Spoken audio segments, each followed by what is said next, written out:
It's been 3 years since Oppenheimer has released. 3 long, grueling years since Barbenheimer. And now I'm finally doing an episode on this movie. And you're probably asking me why. And of course, if you haven't listened to that episode I did on Barbie a couple weeks ago, you're probably confused. Let's just kind of flash back into the past. It's 2023. It's my freshman year of podcasting, we'll call it. And I was pretty bad at my job, and maybe I'm still bad at my job, but there was a actors and writers strike that happened around the time that Oppenheimer and Barbie were releasing. So I decided to stop doing any kind of episodes on big major studio films. So that included Barbie, Oppenheimer, list goes on. A lot of films that didn't end up doing anything on because we were under a strike and there wasn't really any kind of work being done on films at the time. A lot of films got delayed, blah blah blah. Flash forward a little bit. So at the time, I wasn't sure what to do. I wasn't sure exactly what I should be doing. I didn't, and I don't today. I don't really have any aspirations of becoming a writer or an actor, but as someone who is, we'll say, contributing to the industry, even though it's kind of like ants pushing a rock. It's not doing that much, but still, I am somewhat contributing to this industry by speaking and promoting these type of films for free. So I thought that in solidarity, I should be taking a pause from talking about these big major movies. So Oppenheimer and Barbie never got episodes. And then after the writers' strike ended, but there was still an actors' strike. So the writers' strike ended. So I eventually got back to talking about films like Killers of the Flower Moon and Five Nights at Freddy's and The Holdovers and The Killer from that year. I started talking about films and I kept talking about those movies, but I'd never truly felt ready to talk about Barbie and Oppenheimer. I never felt ready. I thought that maybe it wasn't the right time to do it and maybe I'm not worthy of doing that episode and maybe Oppenheimer is too big of a movie to do an episode review on it until today. And maybe now I feel like is the best time because we have a Christopher Nolan movie in theaters again. That is huge. It's the biggest R-rated movie of all time financially. And also Greta Gerwig, the director of Barbie, has a film releasing next February. So I figured that maybe now is the best time to revisit these films. And also, it's been 3 years since Barbenheimer, and we're also getting Doomsday in December. Not at all the same thing. Barbenheimer is Riz and Doomsday is sexual assault. If you know, you know. But still, I feel like now, more than ever, is the best time for me to talk about these respective movies. So if you haven't already, this duology is halfway done. We're finishing out today. We did our Barbie episode a couple weeks ago now. It'll be a week and a half, kind of, I think it is. So the Barbie episode was very good. I recommend you listen to that one. But for today, we're going into Oppenheimer, directed by Sir Christopher Nolan. And I understand that Oppenheimer came out about 3 years ago now, but I still want to treat this episode as if it is brand new out of theaters last week or last Friday. Even though it's 3 years old, I want to be in the mindset that maybe a lot of people haven't seen the movie. And even now today, this is a 3 hour long movie about a guy who made the atomic bomb, so there's a good chance that maybe you haven't seen the film, for all I know. But still, going into the movie, Oppenheimer, 2023, the world forever changes. The story of J. Robert Oppenheimer's role in the development of the atomic bomb during World War II. So let's just start diving into this movie. I don't want this to be a massive analytical episode, just more of a kind of fun revisiting, you can say. This movie came out on July 21st, 2023, directed and written by Sir Christopher Nolan. Cinematography is from Hoyte van Hoytema, and composing the film is from Ludwig Göransson. Also, another shout out, like I did with my kind of cool Odyssey episode, the editor for this movie has been on a generational run. The editing for this movie is extremely important. After rewatching the film, the editing is equally as important as all the other elements in this movie. To edit an Oppenheimer film is so incredibly challenging. So to Jennifer Lame, I have to say thank you and just congratulations for this massive feat on your hands. And the run she's on for filmmaking is phenomenal. Frances Ha, Wakanda Forever, Manchester by the Sea, Marriage Story, Tenet, Hereditary, The Odyssey, and Oppenheimer. A lot of those films I've given 9 out of 10, and the editing is a very large part of that. Going into the box office, how did this film perform? This is one of, I think right now it's the second greatest performing biopic ever, and because of Michael Jackson, and it's maybe top 10 for a rated R movie. This movie had a budget of $100 million, and it made $983 million. I think largely that was because of the Barbie epidemic. But still, this movie definitely deserved the money that it made. This is a fantastic movie. Going into Rotten Tomatoes, audience gave this movie a 91%, and critics gave it a 93%. Equally, everyone seemed to love it. And I have a couple of different reviews here for the movie. Number one is from Matt Zoller-Seist over on the Roger Ebert website. He gave this film a 4 out of 4 stars, and it's a very small sentence from the last bit of his review. I'll leave the full thing down below if you want to read it on your own time. But in the last sentence of this review, and this for me, I think, maybe perfectly encapsulates how this movie is executed. He said that we've been given the information but not told what to decide, which is as it should be. And I think that that's really, it's a great way to describe Oppenheimer and The Odyssey. And I'll be talking about a little bit later how these two films compare in this specific part in Nolan's life. But this movie, it does give us the information on what Oppenheimer did and how he felt and his pain and trauma, but it never tells me how to feel on things. And I think that's perfect in the way that we can maybe analyze Oppenheimer as well, on how, yes, on one hand, he is sad and he is, hurt about what he did, but at the end of the day, he knew what he was doing. Oppenheimer knew what they were going to do with the atomic bomb, so why should I feel bad for him? Or on the other hand, maybe other people will look at this movie and feel bad for Oppenheimer.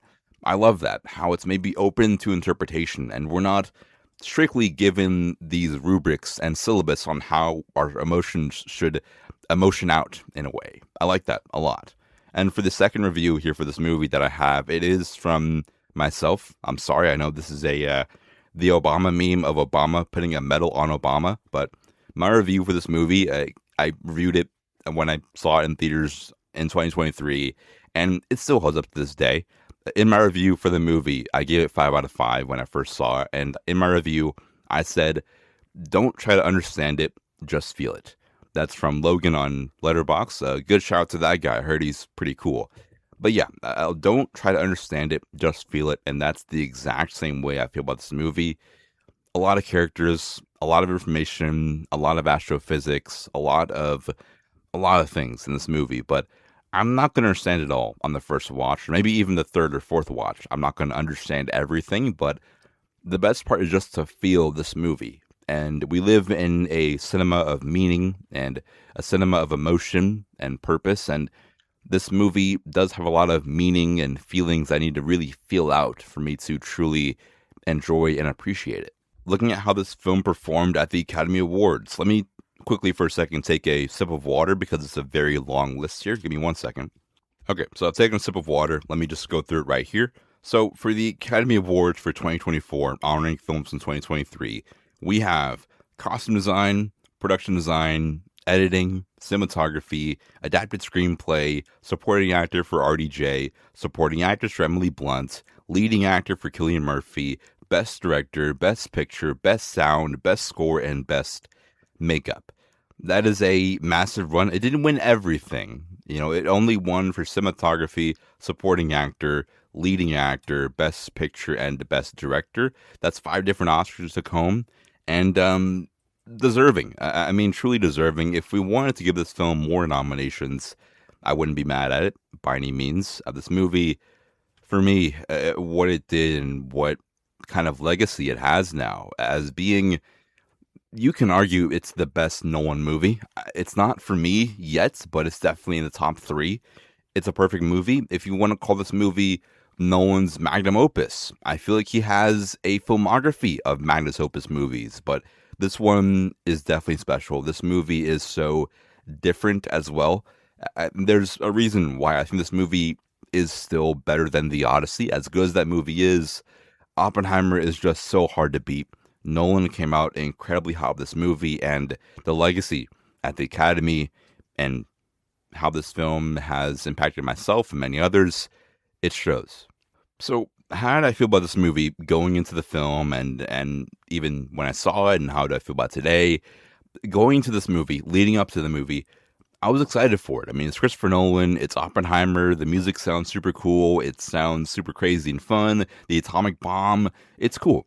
And then for me, I think as I was leading up to the movie, I kind of realized just how big this movie truly is. The atomic bomb. This is the one of the biggest and most important moments for our history. If it wasn't for atomic bombs, we may have had a World War III and IV. I think that if it wasn't for atomic bombs, we would have definitely spiraled out of control a little bit here. It's definitely, I think, truly, like they say in the movie and on the marketing and all the promo for the film, this was the war to end all wars. The atomic bomb. The reason why we don't just bomb anyone is because they can bomb us too. That's kind of the Pandora's box and domino effect that the atomic bomb definitely caused here. And it's definitely, you can say, for better or for worse. I mean, all it takes is one crazy dictator to just send a nuke to somewhere, and then that nuke gets sent here and here and here. It's a massive, just crazy effect that truly, if anyone is going to destroy humanity, it may not be global warming or aliens or some crazy virus pandemic, but it might just be humanity that destroys humanity. That we still can't get along these many years later, and that war is still happening, is definitely truly a scary telltale sign of what might be to come in our future. That Oppenheimer definitely opened in my eyes. So for me, I love Oppenheimer. I went into the movie very excited, and I left the film extremely excited and just so happy that I watched the film. It's a movie that I spent days thinking about. I mean, I spent maybe a month thinking about Oppenheimer. I mean, I gave it 5 out of 5 for a reason, and that 5 out of 5 left me speechless and just trying to grasp what this movie is. It was incredible and so much to think about, and very philosophical and tragic as well. That's the kind of film that Oppenheimer is, that really, Nolan has a lot of great works, but this movie does it very, very different. And how is it translated? In 2023, I gave it 5 out of 5. In 2026, I gave it 5 out of 5. I watched it a couple weeks ago now, and it still holds up. When I watch it on a massive IMAX screen, or even on a 35-inch TV in my bedroom, this movie still holds up to this day. And just sort of diving into the movie from there, kind of trying to evaluate things. And this is the movie that really, I was scared to tackle this giant. I was scared to slay this dragon. Can I even talk about an Oppenheimer movie? For the Odyssey, easy. The Odyssey was very easy for me to kind of dive into, but Oppenheimer was so much, and I didn't really know what to say about it. For me, cons, there are none. There are 0 cons to this movie, in my opinion. What are the pros for the movie? Like it says in my notes, the pros for the movie is everything. And just quickly diving into what I mean by everything, we'll just kind of look at the Oscar nominations as an example. The costume design and production design. This movie sucks me in. Pause. Dang. This movie sucked me up, though. This movie sucked me into this world and this period piece kind of movie. It is kind of feeling like it's structured like a Western almost. A very cool Western kind of movie. They're building up the sets practically and all of the costume design and everything. The different kind of maybe cowboy hats they're doing. They're on horseback for some of this movie as well. The production design is very timey as well. It's a very massively ambitious kind of movie, and the costume design and production design need to be on point for this film. Next thing is the editing for the movie. This is a massive movie. It's not told in linear order. It's told out of order, as Nolan likes to do. It's told throughout 2 different interviews or hearings, one for Nolan and one for Strauss. It's a lot of movie to break through, a lot of things to bounce back in between, back and forth. Not only is this movie having to tell the story of how the atomic bomb was made, that era alone is a lot of movie. It's also telling the story of the origin of Oppenheimer. It's telling the story of the prime, the rise of Oppenheimer, the very flamboyant Oppenheimer. It's telling him in his downfall years of people trying to, kind of get under his skin and take away his security clearance and really destroying his entire career. That's a very massive part of the film. It's telling so many different things, as well as Oppenheimer's romantic relationship as well, and how that affected him in his life. It's a lot of movie to get through, and so much of it is hinging on good editing. Never does this movie feel out of place or out of whack, or maybe the pacing here was a little bit off. The editing for this movie is extremely important, and it is a massive, gargantuan dragon to slay to edit this movie down into 3 hours and have it be very condensed in a very healthy way to not only be great for the viewer, but great for the story as well. I say it all the time, but a movie is as long as it needs to be. If Oppenheimer needed to be 4 hours, I bet the editing for that 4-hour cut of this movie would be very tight as well, but they settled for 3 hours. Next thing that is huge for the movie is cinematography. Hoytema, incredible. I mean, truly incredible. The black and white IMAX footage for this movie looks phenomenal. I remember hearing him talk about how this movie, they're shooting IMAX, and IMAX usually is a lot of landscape things, and that's kind of what IMAX is used for. The landscape, the spectacle, grand moments for a movie. This movie isn't sci-fi. It's a biopic, so there's mostly dialogue-heavy things. There's doing some cool practical explosion stuff, but that's not the entire movie. The movie isn't just 3 hours of explosions. It's a lot of, shot reverse shot, portrait moments, good tight focal points in the movie. That's what there is for majority of this movie. I remember seeing Hoytema talk about how the way they're using the IMAX in this movie and the way they're shooting faces in this movie. There's shots of Oppenheimer, there's shots of straws, there's so many of these close-up shots, and how the faces in this movie are focused with the IMAX camera and how they're almost shooting these faces like landscapes in this movie, and how the imagery in this movie and the portraits of it all and the coloring of the movie is beautiful. It's very visually exciting for a film where it's mostly people talking for 3 hours. I love that. I really do enjoy that, and there's so many important moments of the movie that I think maybe could come across as boring, but it finds a way to be visually exciting. That's why I love this film and so many other movies, that it's very easy to make an Oppenheimer film look boring and dull, but they found a way to do something very, very, very special. Coming off next, the adapted screenplay. I never read the book. The book is a monster. I was in Barnes & Noble flipping through the pages. The words for the Oppenheimer book are extremely tiny. It's a very dense book. How Christopher Nolan found a way to adapt this movie, beyond me. But another conversation for another day. The movie being adapted into this is incredible, and how it didn't win, crazy question. Supporting actor, RDJ. I've been a massive RDJ fan my entire life just through the MCU. Him in this movie, maybe his best work yet. I mean, truly. He wasn't bad as Iron Man, but I never thought he had this kind of performance in him. I really didn't.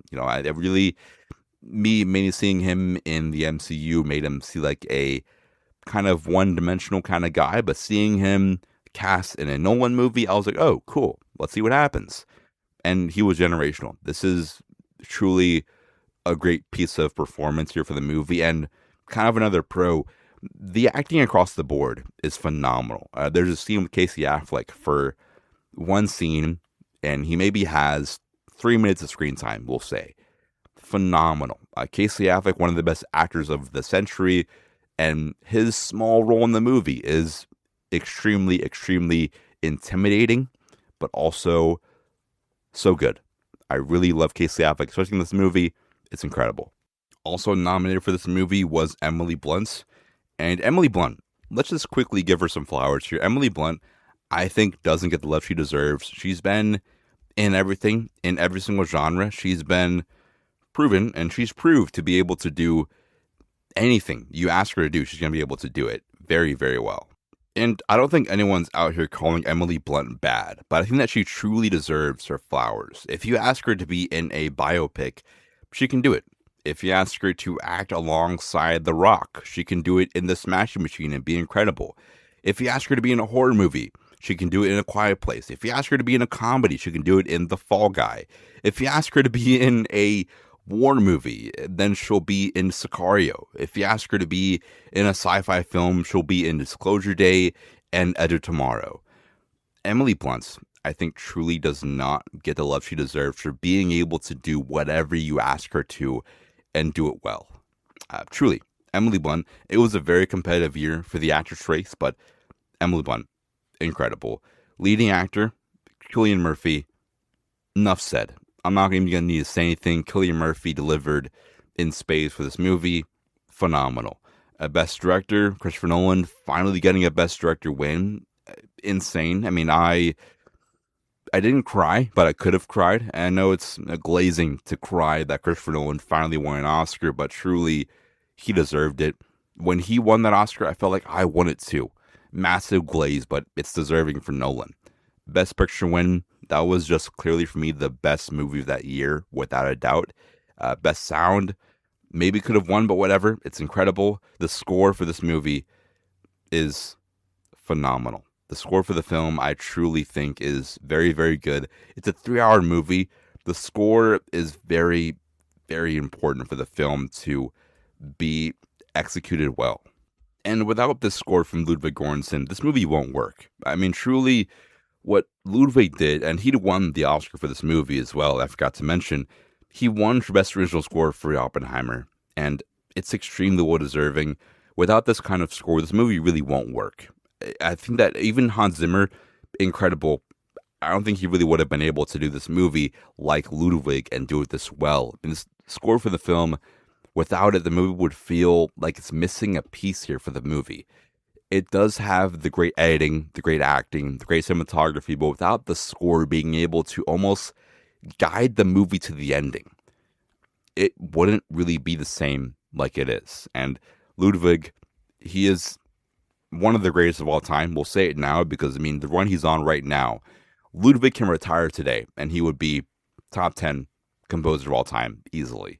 That's how important and special he is to any project out there.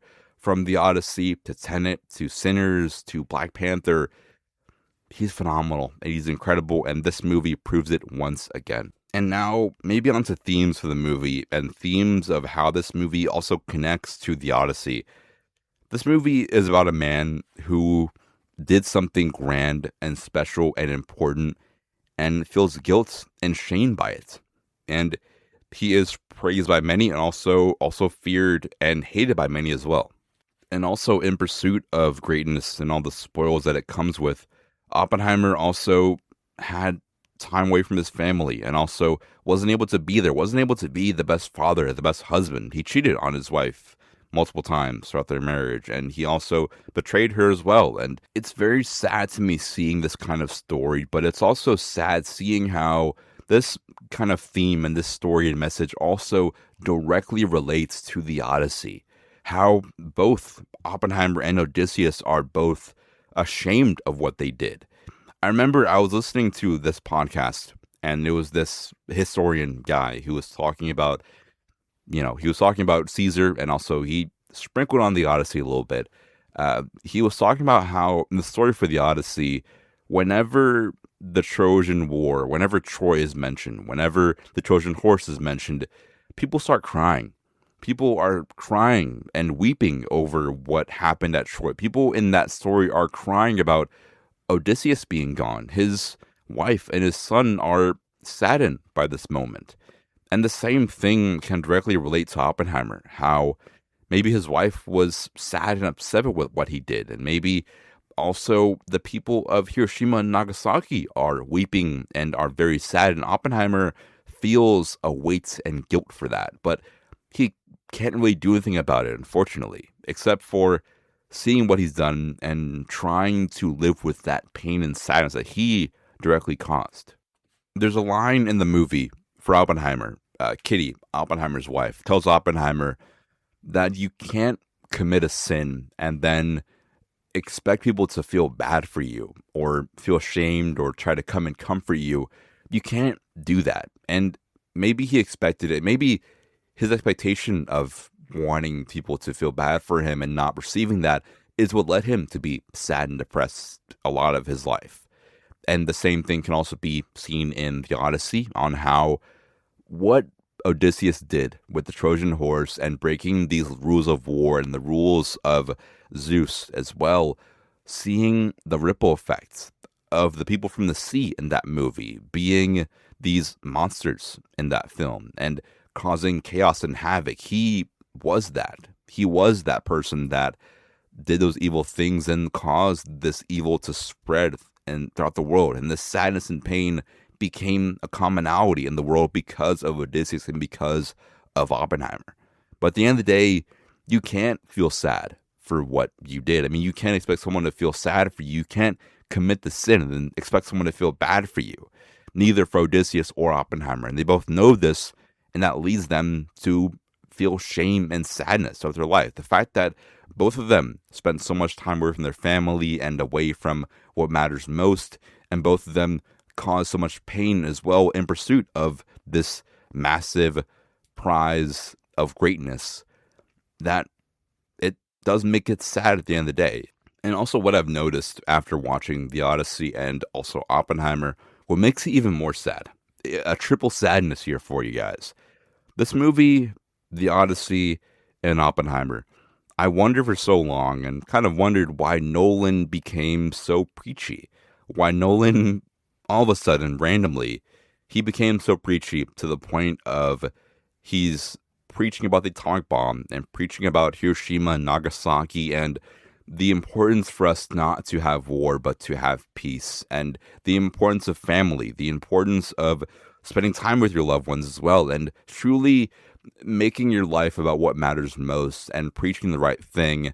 It was the same for the Odyssey as well, for how he did have this massive grand scale movie, but it was about a guy who was away from his home life for so long and away from his wife and kids, and how his journey for greatness caused many bad things and how he maybe wasn't focused on the right things at the time.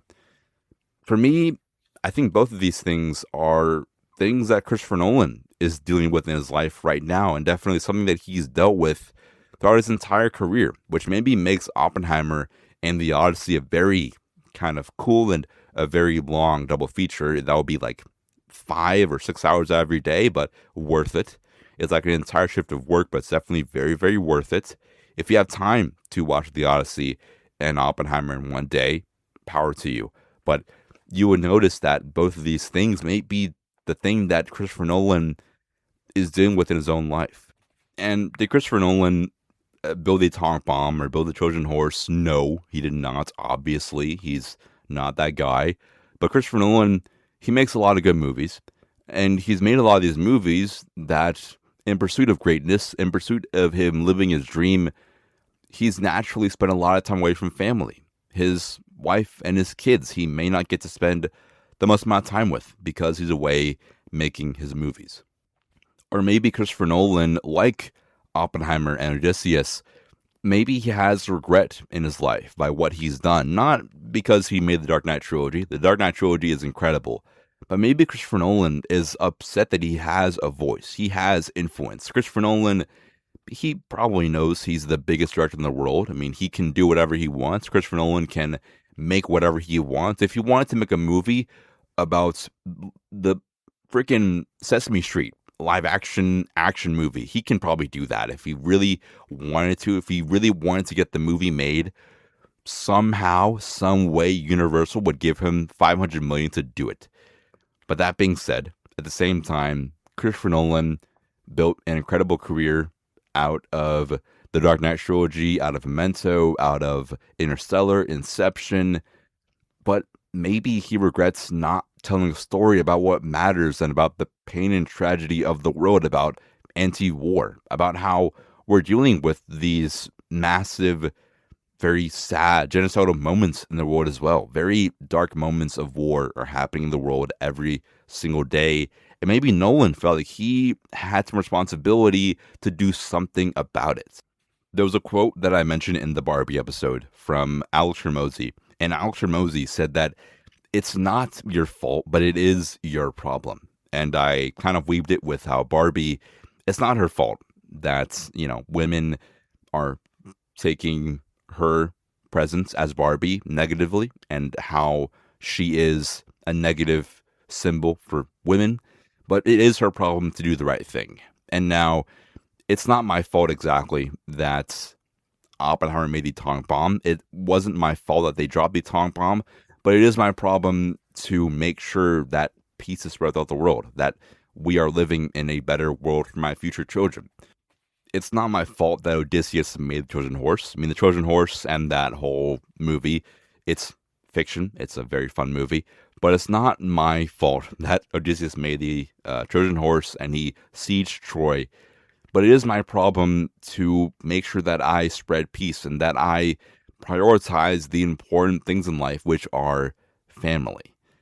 Christopher Nolan, I think, definitely has something to say with this movie. And just like how Odysseus spent 10 years away from family and how Oppenheimer as well, it spent, I think it was like 10 years, maybe, or 7, something like that, years for the atomic bomb.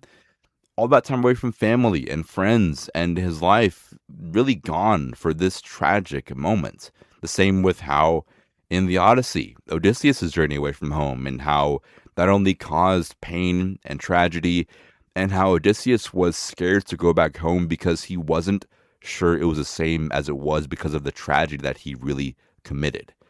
He never really wanted to go home because he was afraid that the home that he had once before wasn't the same because of what he did. And maybe the same goes for Christopher Nolan. I know Christopher Nolan doesn't have a phone, so he's not in the news all the time. Christopher Nolan doesn't really know about the Ukraine, probably, and Iran, and also Israel. But maybe Christopher Nolan still has a fear of coming back home sometimes. The fear that when he comes back home, people maybe will treat him differently. Maybe.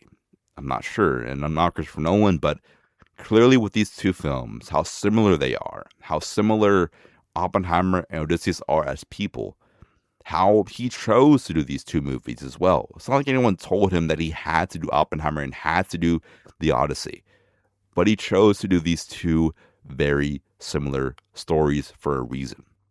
Stories about two men that have these positions of power and using them not the wisest. These stories of these two men that spend a lot of time away from home, missing their home, missing their family, their wife, and their children.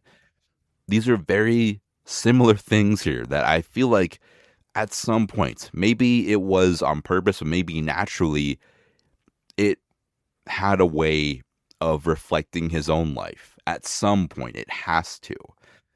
Maybe, right? I mean, maybe even also looking at Interstellar about how that's a story about a father trying to return home to his children or trying to save the world for his children.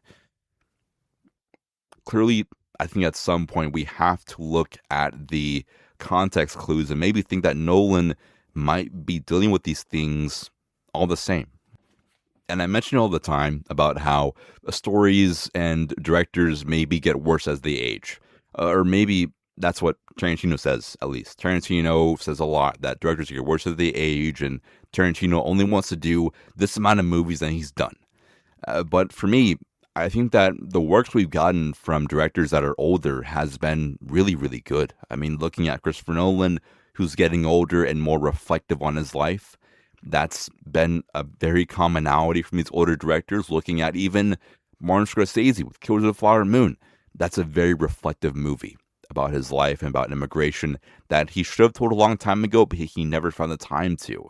Even with The Boy and the Heron, which is from Miyazaki, Studio Ghibli, incredible movie.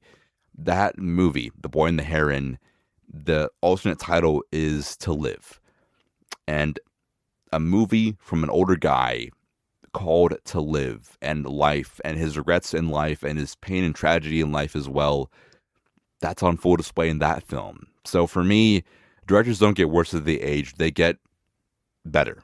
I don't think anyone's really ever in their prime. We only just keep evolving. Even if that evolution is worse as a director, cough, cough, looking at you, Ridley Scott. But regardless, directors have something to say all the time, and clearly Christopher Nolan doing these two kind of movies back to back, very in similar time with very similar stories and people. It's very cool seeing this kind of movies and seeing these two movies about these two guys that are regretful about their past life and their life that caused pain and tragedy and how they have to do better is very, very cool. And even how it inspires the future generation is even better. I think the ending of both The Odyssey and also Oppenheimer is almost leaving the world to the next generation. And like how with The Odyssey, we see Odysseus leaving the throne to his son. That's very, very cool seeing that. And maybe Christopher Nolan in this sense as well, maybe kind of leaving the gifts from the past and also the pains and sins from the past to the next generation of people in the distant future, or maybe the near future, we're not quite sure. Earlier this year, Paul Thomas Anderson had a speech after he won the Oscar. A quick shout out to Paul Thomas Anderson, love that guy. Paul Thomas Anderson won the Oscar this year for Adapted Screenplay and also Best Director. And in his speech, the thing that really stuck with me, and one of the things that really stuck with me this entire year, Paul Thomas Anderson came on stage for one battle, and he said that he wrote the movie for his children. And he apologized to his children on stage. He apologized to his kids because of the housekeeping mess that the past generations made, in his own words, the way he said. He apologized for the mess that the generations made and how it's not their fault, but is their problem to fix it. And he hopes and prays that they're the ones that can bring decency and commonality and peace to the world. And I feel like that's the same thing with Oppenheimer and with The Odyssey. It's an apology to his children and the future generation, but also hope to do something with film and something with these kind of stories as well. I love this movie. I love Oppenheimer, if you couldn't already tell. It's a lot of movie. And, recently as well, not recently, when the film came out, Logan Paul, no relation to him, by the way, we just have the same name. Logan Paul said this movie has too much dialogue. Logan Paul walked out of the movie when it first came out, and he said the movie is just people talking for the whole time, which, whatever. And I remember I did a movie episode review for Kills of the Flower Moon, and I always talk about how Martin Scorsese says that comic book films aren't real cinema, and a lot of people say that comic book films are killing cinema. Well, a question that I asked back then, and a question that I'll ask today, is this kind of movie saving cinema? If comic book films are the movies that are destroying cinema, is this our saving grace for the industry? Well, financially, you can say maybe. Looking at almost $1 billion at the box office for this movie and The Odyssey, that's a good sign. But for me, I think that the question is becoming hard to answer as I look back in my life and as I kind of reflect. I praise all kinds of movies, and I also send hate to all kinds of movies as well. I think that movies can definitely feel like it's just action figures smashing against each other, looking at movies like Deadpool and Wolverine, looking at films like Doomsday that looks horrible. Doomsday looks like it's just action figures smashing at each other with no real plot. Right now, there is a rumor that Tobey Maguire is going to be in the movie fighting the X-Men. But even that, it's just like, for what reason? Why should I care about this movie? What's the meaning? What's the purpose? What's the soul for the movie? Does it even have that at the end of the day? The whole thing's getting reset. Who really cares? But what's the reason for it? Why should I care about the movie?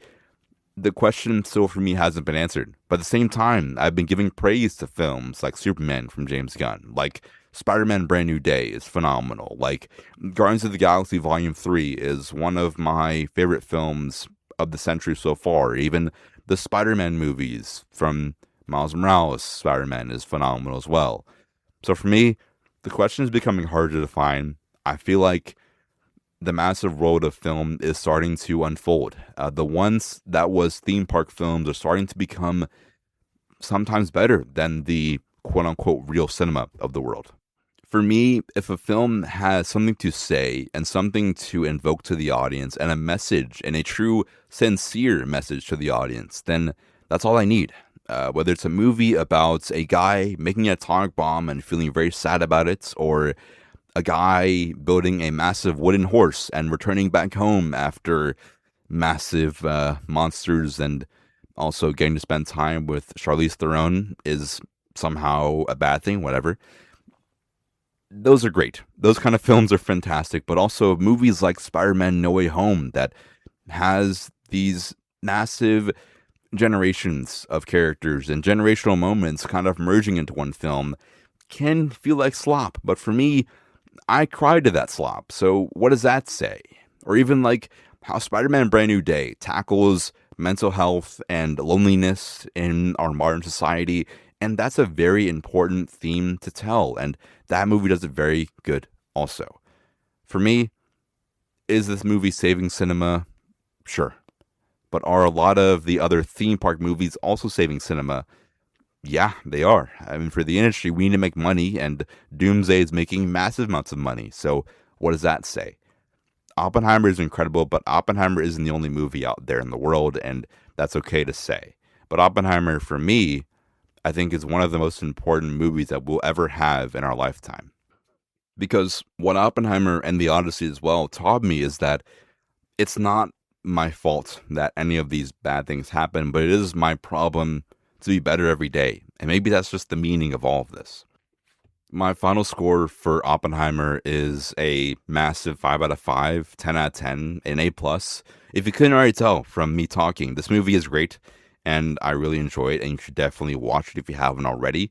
This movie, or this episode, was supposed to be a short and sweet thing, but for some reason that wasn't the case. I'm not sure how 40 minutes went by, but it is what it is, so that's that.